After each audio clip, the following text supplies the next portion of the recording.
Salvete Omnes, seguimos acá en París. Hoy, ¿en dónde es que estamos? En la Universidad de la Sorbona. ¿En qué sede?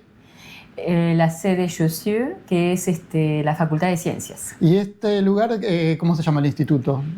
El instituto es el IBPS, Instituto de Biología Parisena. Ajá, bueno, acá estamos tomándonos unos mates con Gabriela, acá que nos conocemos hace muchísimos años, del año 98, así que ni cuento los años, que hace casi 30 años. Y Gabriela es la doctora Gabriela de Brito Sánchez, que es investigadora científica, bióloga, doctora en, no sé, en ciencias biológicas. Ciencias biológicas. Y que ahora trabaja aquí como investigadora. Entonces, ella trabaja para el CNRS, que es el Centro Nacional de la Investigación Científica de Francia, que es una organización de las más grandes de ciencia de Europa y del mundo también, ¿eh? O sea que es un lugar importantísimo. Y bueno, yo quería preguntarte un poco, ya que nos conocemos tanto, un poco ¿de qué trabajas? ¿Qué es lo que haces vos como tu trabajo?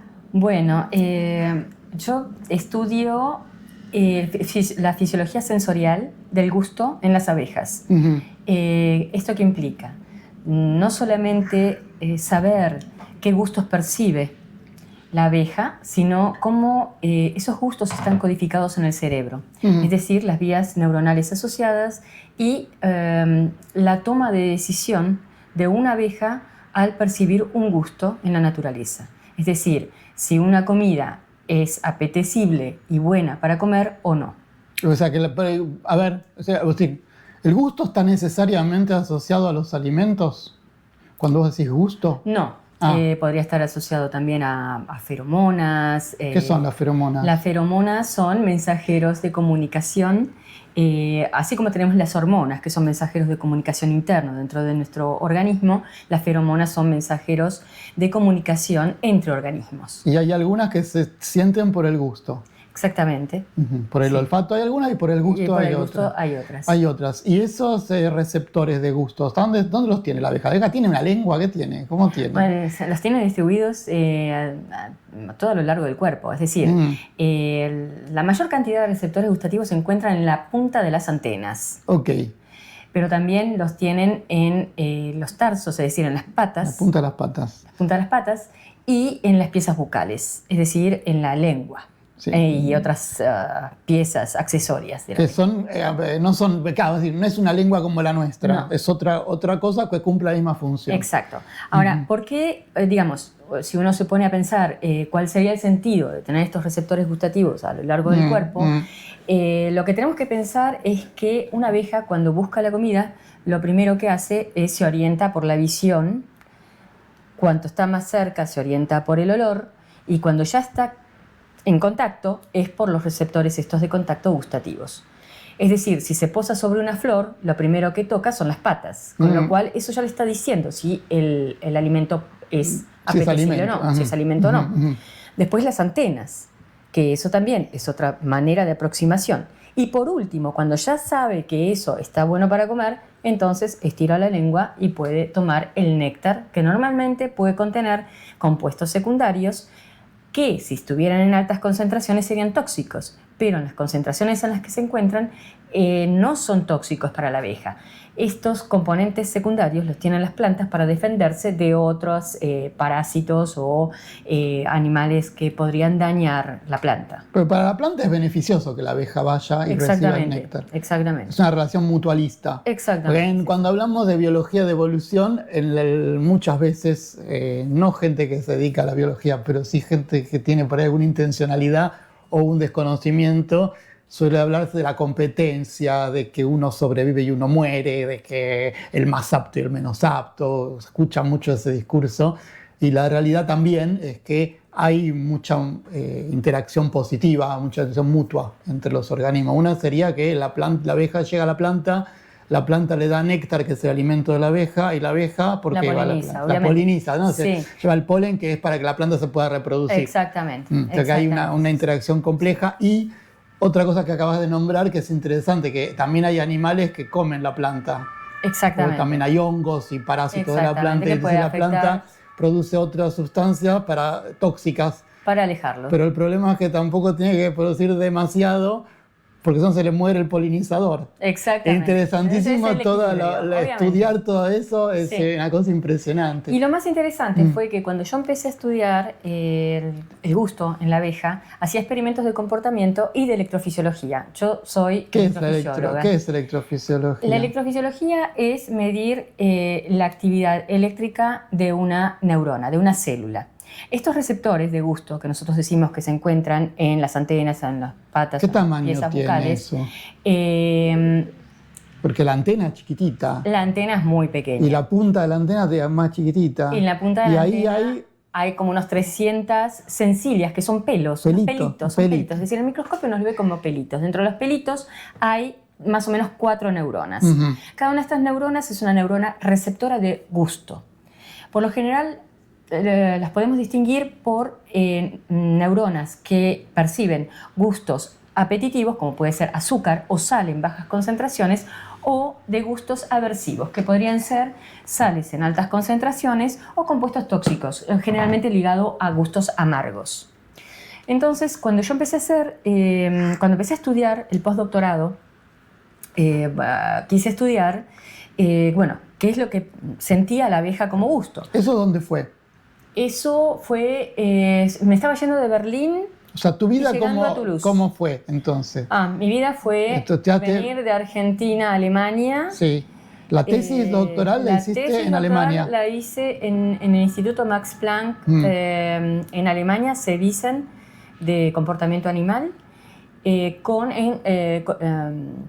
colaboración con la Facultad de Ciencias Exactas, con el doctor Claudio Lázari. De la Universidad de Buenos Aires. De la Universidad de Buenos Aires. Está bien, entonces hiciste en dos universidades, dos instituciones. Exactamente. Y luego postdoctorado hiciste en Berlín. Entre Berlín y Toulouse. En Berlín y Toulouse, está bien. Berlín y Toulouse. Y ahí es donde tuviste tu cargo definitivo en Toulouse. En Toulouse, exactamente. Y luego se vinieron para acá, para París. Entonces, comencé a estudiar el gusto para saber no solamente qué tipo de gustos percibe la abeja, por más que es un animal que es nectívoro, pero bueno, también lleva otros recursos a la colmena, como puede ser el polen, como puede ser la resina, como puede ser el agua. Quería saber, qué gustos lograba percibir del mundo que la rodeaba, cómo eso era interpretado en el cerebro y las respuestas que le producía la toma de decisión. Y además, había otra cosa más compleja que era, al trabajar con Martín Giorfa en el laboratorio de aprendizaje y memoria, el protocolo que más se utiliza es el protocolo de la extensión de la proboscis, apetitivo de extensión de proboscis. Que esto consiste en pasarle un olor que no significa nada para la abeja, asociarlo con un gusto azucarado, una recompensa azucarada, y necesita un solo acto de aprendizaje para que la abeja aprenda que ese olor le va a traer una recompensa. Con lo cual, la segunda vez que sienta ese olor, estira la proboscis, estira la lengua para que le den el azúcar. Entonces, la idea de esto era tratar de hacer un protocolo para estudiar las vías relacionadas con no una recompensa, sino con un castigo. Entonces, el castigo que queríamos utilizar era una sustancia amarga. Pero para eso tendríamos que saber si podía percibir la sustancia amarga. Con lo cual, empecé a hacer experimentos de comportamiento y te tocaba las antenas a las abejas con quinina 100 milimolar, que es un compuesto amargo horrible. Si uno lo llega a tocar con la lengua, hasta una semana sintiendo ese gusto amargo. Es lo que tiene las aguas tónicas, no sé si todavía, pero el original, la agua tónica era... Tiene un poco de quinina. Pero una concentración ínfima, ¿no? Pero la tapan con azúcar, es decir, le ponen tantas kilos de azúcar que la tapan. No a una concentración muy baja, y es un gusto fuerte. Exactamente. Y tiene el azúcar y aún así ese dejo amargo está. Exacto. O sea que si vos le pones a la concentración que le ponías a la abeja, es un horror. Mortal. Bueno, pero la abeja, ¿qué es lo que hacía? Estiraba la lengua y tomaba. Eso, entonces ya empecé a pensar que había algo extraño. Empecé a hacer entonces los experimentos en electrofisiología, es decir, le preguntaba directamente a las neuronas dedicadas para poder percibir un gusto amargo si lo detectaban. Es decir, ¿Cómo me doy cuenta que lo detectan? Porque yo lo que mido es la actividad eléctrica de esas células. ¿Esas células son las que están en los receptores de la antena o ya están en el cerebro del animal o dónde están? No, se encuentran en esos pelos que dije que había 4 neuronas.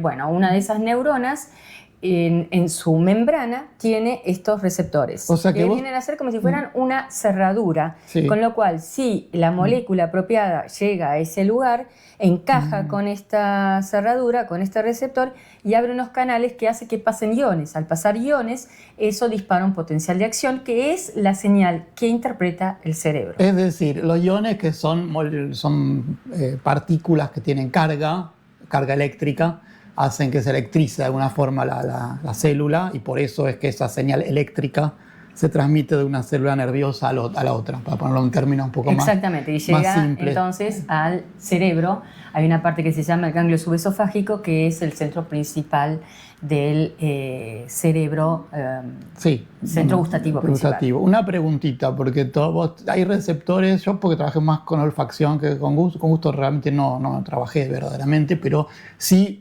apliqué lo que vos decís. Yo trabajé con extensión de la proboscis, o sea, de la lengua de la abeja, de las hormigas, algo parecido. Esa parte gustativa, sí, la parte de recompensa y la parte de castigo con hormigas también se usa. Yo puedo trabajar con hormigas también, aparte de abejas, bueno, pero... yo también trabajé con hormigas. Sí. Pero, y con minchucas. Sí, pero vos trabajaste del bicho para adentro. Yo trabajo del bicho para afuera. Entonces, porque yo trabajé la parte comportamental, sobre todo la parte gustativa. Olfato hice también neuro, pero... algo que es curioso es que hay receptores gustativos en las antenas, en las piezas bucales, alrededor de la boca, y eso está más ligado al alimento, aunque no solamente, seguro, y en las patas del animal. Y todo eso converge, toda la conexión va siempre al ganglio subesofágico, a esta estructura que está en la cabeza. Puede tener, por ejemplo, el caso de las patas, puede tener un primer centro que sería el ganglio torácico. Y ahí pasa al ganglio subesofágico, que sería la parte central. Lo que hace que el animal sepa de dónde está viniendo el gusto, porque no es lo mismo sentir algo gusto de con las patas que de las antenas. Y hay diferencia, por ejemplo, en lo que es feromonal y lo que no es. O sea, los receptores están distribuidos de manera diferente. ¿Se sabe? No se sabe. Sabe poco. No se sabe. Sabe poco. Se empieza a saber. Y no sienten el gusto amargo, decís vos, o sí. Bueno, el tema fue ese, que no encontraba detección del gusto amargo a nivel electrofisiológico, es decir, a nivel de la antena, de receptores antenales. Y esto no significa que no lo sientan. Es decir, la abeja puede percibir el gusto amargo, salvo que lo hace de una manera indirecta. Es decir, por ejemplo, si yo mezclo la quinina con una solución de azúcar, no puede detectar el azúcar. Es una manera indirecta de decir, acá hay algo que no va, no funciona. Bueno, esa sería la forma. Después... continué trabajando y para intentar entender todo este sistema, empecé a trabajar con un neuropéptido que está relacionado con el hambre. ¿Por qué con el hambre? Porque cuando uno tiene hambre, lo sabemos muy bien, somos capaces de comer cualquier cosa que en otros momentos no comeríamos. Sí. Entonces la idea era tratar de saber si este neuropéptido podía modular la sensación de el azúcar, de la solución azucarada, mezclada con algo amargo.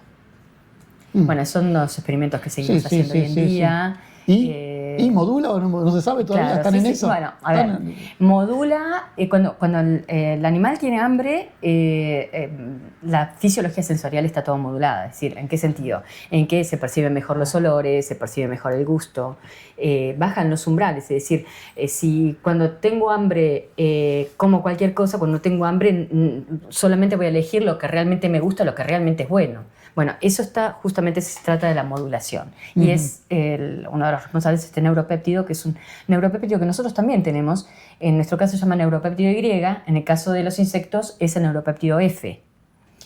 ¿Y funcionan de manera similar? Funcionan de manera similar, exactamente. Interesantísimo, Sí. porque sí, y hay experimentos hechos, imagino, con modelos vertebrados y mamíferos, Sí. ratones supongo que habrán Totalmente. pasado. Y también humanos. Humanos sí, también. todo, sí. Buenísimo. Sí. Buenísimo toda esa perspectiva. Muy buena. Pasando un poco para no alargar tanto, porque bueno, es lo mismo, dan ganas de seguir. ¿Vos hacés docencia acá o no? No, yo no hago docencia. No docencia en aula, pero sí forma Pero gente. sí formo gente. Bueno, es una Es decir, forma tengo de... estudiantes de todos los niveles, de máster, de doctorado, postdoctorado. Máster aclararemos que porque en Argentina es lo mismo que nuestra licenciatura, es el último año del. Sí, es la tesina que se hace en Europa. Exact, máster es el quinto año de la facultad. Así que, Exacto. bueno, y yo lo conté igual en un video cómo se organiza la universidad en Francia, así que lo miran. Sí. Bueno, y una cosa, ¿vos te gusta hacer eso? ¿Te parece bueno? ¿Te parece interesante? Me encanta, no solamente porque trabajar con gente joven trae nuevas ideas, nuevas inquietudes, uno no se estanca. Es un reto cotidiano. En Argentina también vos has dirigido Sí. gente. ¿Y qué onda? ¿Qué te parece? ¿Es diferente? ¿Es igual? ¿Es similares? ¿Qué encontrás de similar y de no similar? Yo creo que tiene que ver, por ahí si es algo, no lo veo, es decir, a ese nivel no lo veo diferente. A nivel por ahí, estudiante sí es un poquito más diferente porque en Argentina lo que tenemos de bueno es que se estimula mucho al estudiante para que sea inquieto, curioso, pregunte, aunque se equivoque, Sí. no importa, no pasa nada. Acá el miedo a equivocarse es muy grande, mayor. Sí, es verdad. Entonces los tiene como más inhibidos, pero si no, a este nivel ya no, a este nivel yo creo que ya superaron ya todo. Como que a nivel máster, doctorado, yo noto lo mismo. Hay esas diferencias y las veo yo también. Y que después, vos también trabajaste, bueno, como dijimos antes, en varios países. ¿Qué encontrás dificultades, facilidades? ¿Qué te parece de esa experiencia? ¿Lo recomendás? ¿No? No, sí, es enriquecedor, es súper enriquecedor. Trabajar en diferentes países es súper enriquecedor, no solamente por lo que uno aprende, sino porque uno se tiene que adaptar, se adapta más fácilmente. Es enorme todo lo que contrae, digamos, el cambiar de ambiente, de gente, de estímulos y todo eso. Sí, ¿no? Y siendo mujer, porque yo se lo pregunté a nuestra amiga Patricia hace un tiempo, ¿qué te parece que hay machismo en la ciencia y sexismo? ¿Notás más dificultad, menos? El hecho de tener, por ejemplo, bueno, vos tenés hijas, entonces eso también, a veces algunas mujeres comentan que eso les trae una dificultad, no el hecho de tener hijas en sí, pero sí que hay una discriminación, una especie vamos a decir, de sacar ventaja de colegas que no quedan embarazados y que bueno, entonces hay momentos en los que la fisiología es diferente y no sé en tu caso, pero digo, a ver, alguna cosa. Vamos por partes. El hecho de tener hijas para mí fue, que no tiene que ver con lo que me acabas de decir, pero me parece importante, fue muy positivo para mí. Claro, sí, porque eso sí. Yo pertenezco a una generación digamos, en los cuales no se discutía, era así. Okay. Es decir, las cosas eran como tenían que ser. Y nadie discutía nada. Ni siquiera se te ocurría pensar que, por ejemplo, cuando yo empecé a estudiar, el 90% éramos mujeres, pero cuando mirábamos los cargos importantes, eran todos hombres. Hoy está empezando a cambiar un poquito, no sé si mucho, pero bueno, es como que la tendencia, hay más reglas, hay más normas, hay más, qué sé yo, hay más, digamos, está cambiando muy lentamente todo esto, muy lentamente. Sí.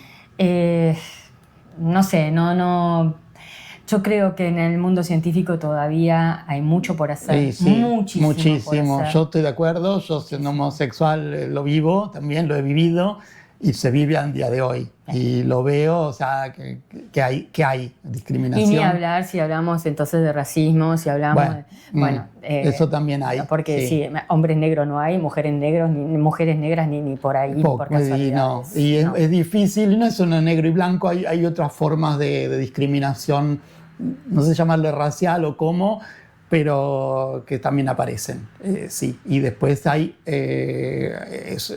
muchas personas que se ven favorecidas por, bueno, ser varón heterosexual, se ve favorecido y hay ciertas formas de agresión que se dan por descontadas y eso genera dificultades. Yo creo, para mí, que todavía hay que trabajar mucho. Total. Pero bueno, quería saber si vos también lo notás. O sea, yo pido la opinión porque a veces no quiero quedarme con yo lo veo que hay muchos dispositivos que se fueron armando, eso está no sé bueno. realmente hasta qué punto tienen que existir. Eso estoy totalmente de acuerdo. No van a hacer algo 100%, pero por lo menos uno tiene una herramienta para defenderse. Si la figura de la violencia, discriminación, etcétera, ni siquiera está contemplada en la legislación, la reglamentación, no hay nada que discutir. Y en cambio, esa es la utilidad que tiene esta cosa. No son suficientes, son necesarias, pero no alcanza. Totalmente. Y después hay cosas que cambiarán con, no sé, con la educación y bueno, y adelante. También políticamente, vos te interesa mucho la parte política, social, tengo entendido, así que bueno, no sé, vos cómo ves los últimos tiempos, ¿qué te parece? En Francia, si querés dar de Argentina, vos vas mucho a Argentina. Claro, y colaboro con Argentina, es decir, tengo colaboración con laboratorio en la UBA. De hecho, por eso he trabajado con vinchucas, he trabajado con hormigas. Ahora tengo una colaboración con un laboratorio en Exactas, que trabajamos con abejas recolectoras de polen. Lo que yo veo es muy triste, es un panorama tristísimo, porque, a ver, todo lo que se había podido... ni siquiera recuperar, sino se había podido realizar en un cierto tiempo, en los cuales se vivió realmente como se debería vivir, con subsidios, con dinero, con premios, con recompensas, con empuje. Hoy en día se cayó. Eso es un problema. Un horror, es un horror. Sí, a mí me recuerda bastante, bueno, yo viví la época menemista, sobre todo al principio. A mí me ponía súper mal, porque cuando yo tenía que empezar la facultad. Terrible. Y había todo un discurso de que hay que sacarlo, todo lo que era y ahora se vuelve a ver un poco lo mismo, con más brutalidad. Es peor porque hay mucha más brutalidad. Totalmente. Eso sí, de la parte del discurso los recortes son impresionantes. Y el discurso político ahora es desinhibido en cuanto a la brutalidad, a la violencia, a las barbaridades que se dicen. Es terrible, pero además los laboratorios no tienen con qué trabajar. No solamente no tienen con qué trabajar, sino que no hay los cargos que supuestamente tienen que nombrar, no nombran. Y después en la sociedad también, bueno, hay mucho antivacuna, hay mucho movimiento de ese tipo, anticiencia, anti todo lo que es, no, el cambio climático es mentira, no, bueno, y hablando de discriminaciones, muchas barbaridades, y eso es doloroso porque, bueno, eso es volver atrás. Totalmente. Retroceder. Muchísimo. Cuestiones de género, bueno, acá yo lo comenté en Argentina en el 2013 que me invitaron, dije, uy, justo vi una charla de una investigadora francesa de cuestiones de género y ella decía, en Argentina está la legislación más avanzada del mundo. Dice, no es que no hay discriminación, pero por la ley está y eso permite avanzar. Y ahora, bueno, se vuelve atrás hace mucho. En Europa, no sé vos qué te parece acá en Francia, en Europa en general, también tenemos bastante recortes. Sí, hay muchísimos recortes. Y discurso anticiencia bastante. No tanto por ahí como puede ser en Estados Unidos, en Argentina o en otros países. No en toda Europa, por ahí en algunos estados de la Unión Europea más que otros. Y sí hay movimientos políticos que sí son brutales, bueno, son de extrema derecha y eso es una cosa muy dolorosa y muy triste, ¿no? Así que vos, ¿qué rol le asignas a un científico, por ejemplo, para, no sé, qué crees que es la divulgación científica? ¿Crees que eso es necesario, es importante? Totalmente es necesaria la divulgación científica, pero yo creo que además de la divulgación científica, para tratar de lograr un cambio en la sociedad, se necesita mucha educación. Pero educación, estoy hablando no a nivel universitario, sino estoy hablando de los niveles más básicos. Porque de esa va a ser la única forma en que la gente pueda pensar por sí misma, elegir realmente por sí misma. Ese es el punto, elegir. Entonces, no obligarlos a nada ni llevarlos a nada, no es necesario obligar, eso. No es guiar, es que la gente pueda pensar por sí misma. Sí, y elegir, porque el tema de... Exacto. elegir, ¿no? Es el tema de ser libre, que para mí es, uno más sabe, más libre es. Yo decía, bueno, uno más estudia, se puede reír de más cosas. O sea, te preocupan más cosas, pero te puedes reír de más cosas. Y yo creo que eso es reír, no poder reír, poder ser un poco irónico a veces, o un poco encontrar, entender. Es alguna pequeña sutileza. Yo creo que tiene que ver con la libertad que uno tiene y con el disfrute de la vida. O sea, eso es lo que yo creo, pero bueno, totalmente. Es yo creo que la esperanza está en eso, está en educar a la gente, pero de los niveles más básicos y que puedan elegir libremente. ¿Vale la pena estudiar ciencia hoy? ¿Está bueno? Siempre vale la pena estudiar ciencia. Buenísimo. Uno no podría dejar de estudiar ciencia si es eso lo que alguien que termina el secundario y que anotarse a la facultad. ¿En qué se anota? En ciencia. Lo decimos que se anota en biología. En tour. Venga, a tour. Está divertido. Vienen acá a París. También está bueno. Los profes que tienen en París. Está buenísimo, claro. No, sinceramente, la ciencia es impresionante, es todo. Es como cuando uno es chico y quiere jugar o hace una pregunta, no la pueden responder y sos grande y tenés las posibilidades de poder responderla porque vos mismo diseñás tu propio experimento para responderla. Es fantástico. Es fantástico, sí. Es genial. Yo desde que era chiquitita, lo único que quería era poder hacer mis propios experimentos para poder responderme lo que no me podían responder. Sí. Es eso. Sí, todo. Y entonces, si alguien tiene esa necesidad, tiene que estudiar ciencia. Y sí. Por más que el mundo sea lo que es, para cambiarlo hay que hacer justamente estudiar y seguir adelante. Y pelearla y remarla. Y bueno, rememos entonces. Y bueno, vamos a saludarte. Bueno, muchas gracias, te digo, por todo esto. Así que, bueno, nos despedimos. Adiós. Y bueno, si les gusta, ¿qué tienen que hacer? ¿Qué tienen que hacer si les gusta? Inscribirse en el canal, suscribirse al canal lo dice la ciencia. Y dar algún me gusta y dejar comentarios, preguntas a Gabriela. Quieren dejar encantada preguntas de la... Sí, que sabe de estas cosas. Así que, bueno, gracias. Gracias, sí. Valete bene.